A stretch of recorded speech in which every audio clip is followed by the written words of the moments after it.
of homage and adoration and maybe a little fun making. Let's roast them!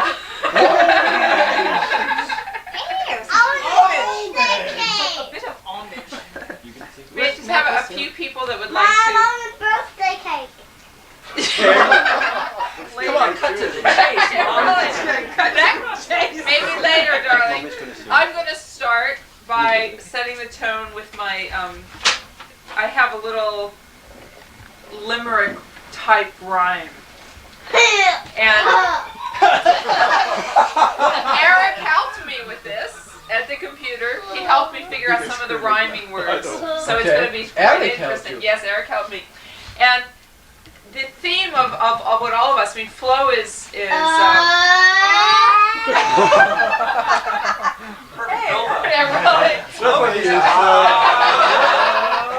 Did you give these guys a script? Scene stealer. There's many sides of Flo. He's very multidimensional. I heard that. And you'll be hearing a lot of the dimensions and the sides of Flo. And so I will start by talking a little bit about the different sides and names of Flo. There once was a man named Florian, whose name he decided to shorten on. Then he became Flo, to all he did know. Now his full name is all but forgotten. Flo came to the States with his girl. Together their life was a whirl. Amazing art they created, that is the best not debated. And they continue to live in a twirl.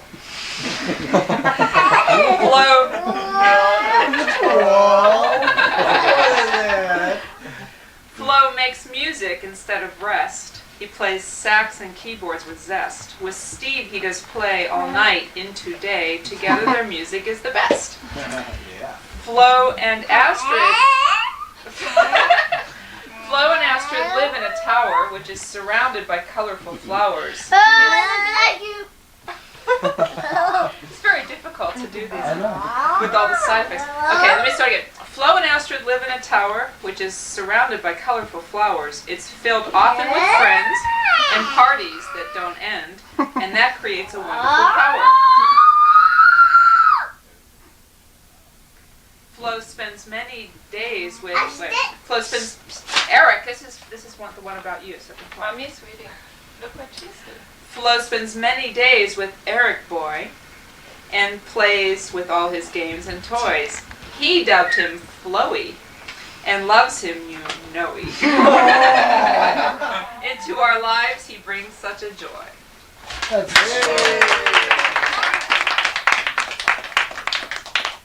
So let's see. Next up we have the amazing Alan with the beginning of a presentation which we can only guess of what this will The amazing Flo. So we'll let Alan take it from here.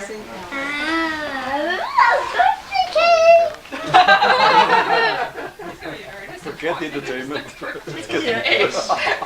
birthday cake. I want some birthday cake. Look at this, look at this. Okay, the subject of today's meeting is multidimensional flow. We all live in many universes at once, but we don't usually think about it. Our consciousness is shaped to fit certain confines in our lives.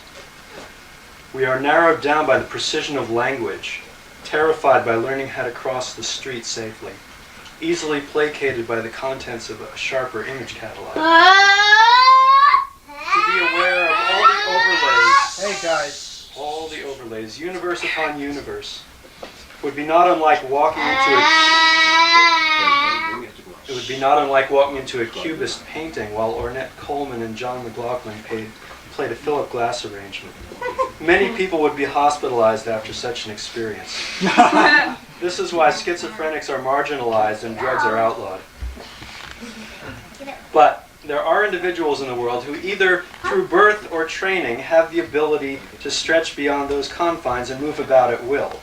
These people are possessed with a special kind of power. Some do evil things with it, such as government lobbying or creating oil company propaganda. while others do good things like providing spiritual enlightenment or creating visionary art. Bye. Our dear friend Flo, luckily for us all, belongs in this last category. And tonight it is our great pleasure to present some of the universes, a mere handful, mind you, of multidimensional Flo. He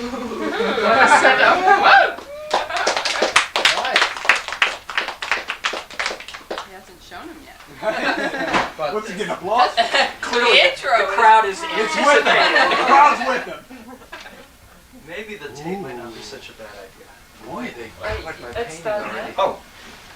Do you need an assistant, sir? No, just a... You could use an assistant. Some of the technical aspects of this were quite unrehearsed, as you can imagine. Okay, we begin with Universe 60. The World Maker's Workshop. Our journey begins in a space between the canvases.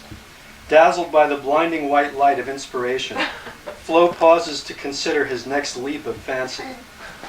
Will he go Renaissance or postmodern? Lyrical or industrial? Fabricated or naturalistic? Hot or cool? Animal or vegetable? Mountaintop or sea bottom? Into the secret tunnels of the plant kingdom or out toward the stark geometry of the Earth's rough complexion? Wherever he ends up going, you can be sure Flo will let us know exactly what it was like when he returns. Susan, tilt this light up just a little bit. Just a little bit. Not much. Yeah, that's good. Is that better?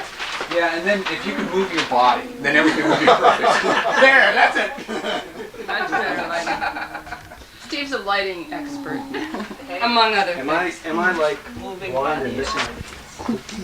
Big cookie. Big. Boy, what a multimedia presentation we're presented with. Yes, indeed. It's blown away. Universe 794. Doctor Multidimensional. Doctor.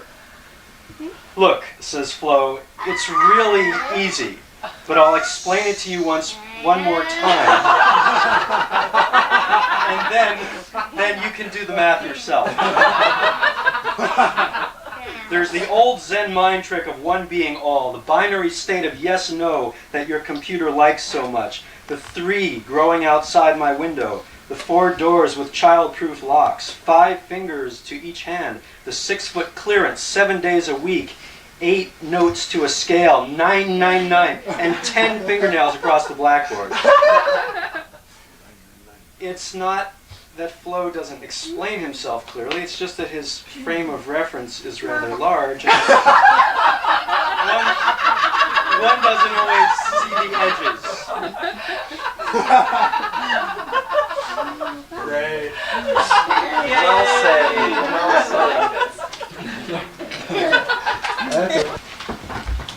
Universe 186. I know what's gonna happen. We're gonna have a cake. That must be the cake universe. Oh, what's gonna happen? Later, Nate. Cake. Yes, Later. Eric. Universe 186 is believing at least 3 impossible things before breakfast. Where does our food really come from? Under what illusions do we labor about its purity and wholesomeness? What kind of breakfast did Atlas eat? What kind of breakfast did Atlas eat before moving the mountain to Muhammad? What really happens on the 13th floor of a grain elevator? When Prometheus descended from the heavens and touched down in the Olduvai Gorge, he gave Lucy the recipe for Pop-Tarts. And from that night onward, the Australopithecines ate well, evolving from a bunch of hairy hunter-gatherers into a species capable of inventing the Big Mac and the styrofoam containers in which to serve it. Flo was there at the time, but he was distracted by the dragonflies dancing above the marsh. And by the time he reached Lucy, she had already tasted the Pop-Tart and displayed her teeth menacingly when Flo tried to explain all the evils that would stem from her choice. And the rest, as they say, is... by the way, When was that pizza supposed to get here? Yay! Universe 231 F sharp major. Tibetan grunge reggae. That's the name of it. I see Gregor in effect. Tibetan grunge. The forces of alchemy are at work here. Hot air forced through cold brass to make the angels weep for joy, or at least rummage among the clouds for their earplugs. The music spreads in ripples across continents and centuries, and even the recipients of the space probe many light years distant from here will have the chance to boogie to Chuck Berry if they can figure out which buttons to push. The wonder of any musical form is that the more you hear it, the better you understand it, and if you can pull down enough barriers, the more you're enriched by it. When Flo plays one note, trees vibrate halfway around the world. Somewhere out there, a wind sprays sand moaning across the ridge of a desert dune, and Flo hears it and sings one weird syllable in response. His keyboard draws winter out of the air, and flowers bloom in New Zealand. Frogs sing to their loved ones, and Flo picks it up and spits it back in a bass line. This is the music, these are the words. There is the vector for it all, and here we come, spinning in from the distance, drawn to the dance. This is where the scripted and in fact fixed in time part of my presentation ends. I collected much more material and was limited in time to the length of the presentation I could create. So I brought So with is me. Flo. I brought with me the rest of the materials I had assembled. Oh. And so for those who are interested later on at any point, you can create your own versions of Flo's multidimensionality. Oh, great.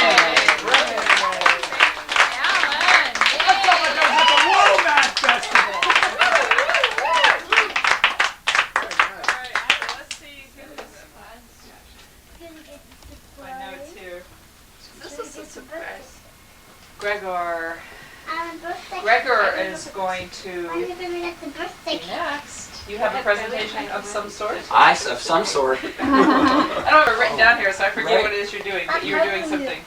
Is it musical or Nope, verbal? It's verbal. Story-wise. Something. Verbal. Something. Okay, so Gregor is going to follow on another dimension. I think we should clean this up here. Yeah. Can you? I Agree don't with think that? it will. Yeah, it certainly isn't going to get in my way. Great. Try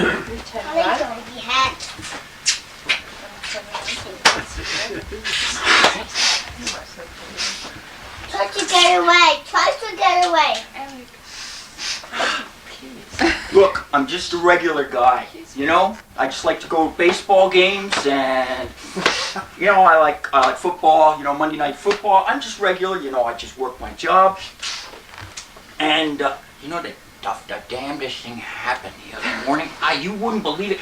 Look, they made me come up here and talk to you. I would never tell anybody this because nobody would ever believe it.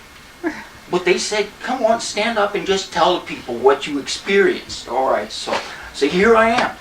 Well, all right, so I woke up. It was the morning, right? You know, my alarm went off. And right away, I knew something wasn't right. You get up in the morning, you get out of bed, right? I didn't want to get out of bed. It just kind of felt nice, you know? I was just lying there.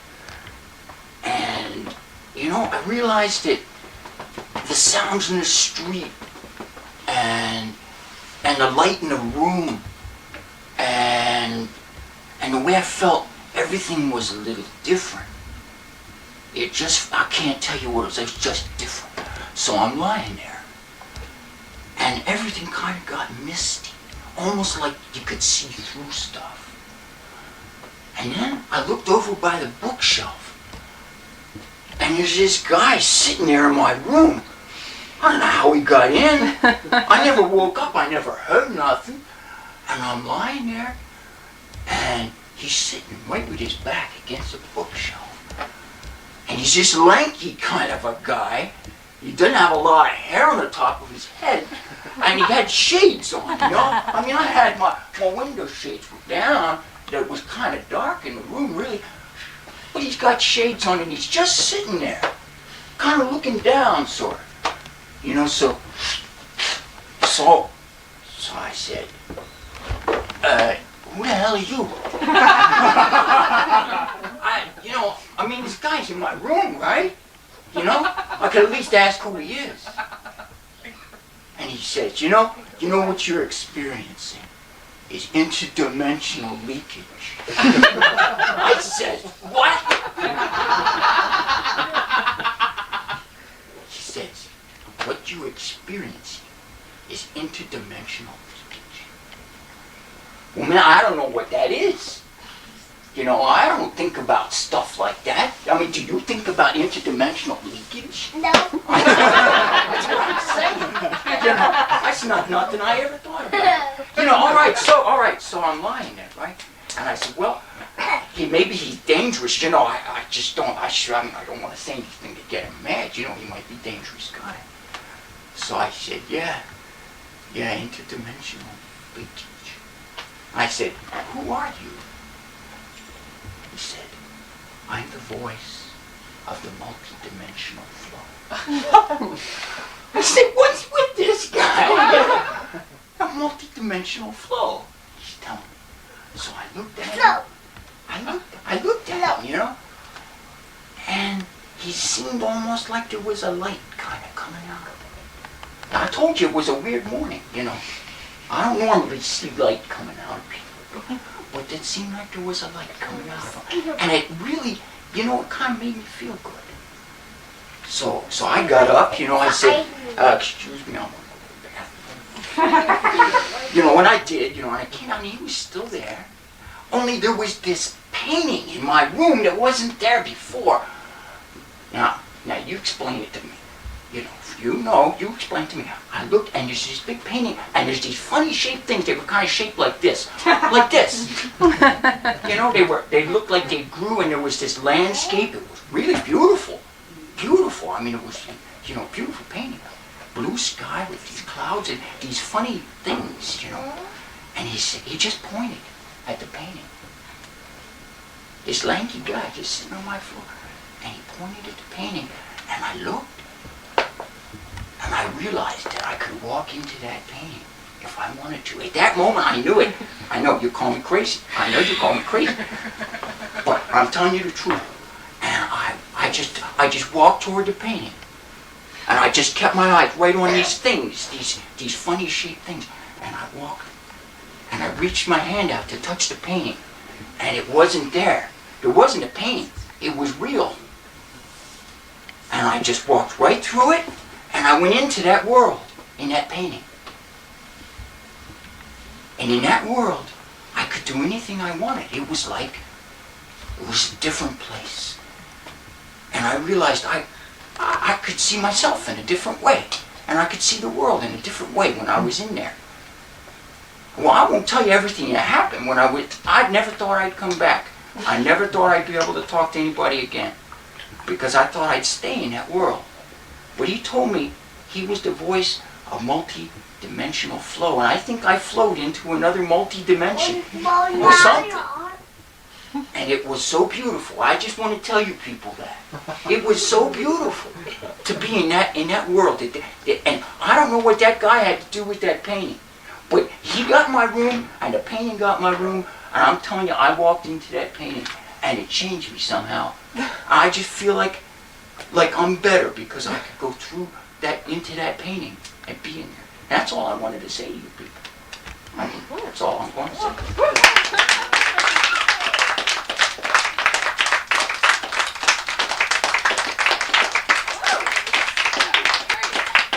Well, I think we've all been touched by Flo in some ways in our life and probably have been changed in more than one way. In our I think the guy was dead, for heaven's sake. In listening to his music and looking at his art and just having a conversation can bring you into another world. And he's touched us in many ways. And that was a great way of expressing how we probably all experienced just looking at some of Flo's art. Next, we are actually going upstairs.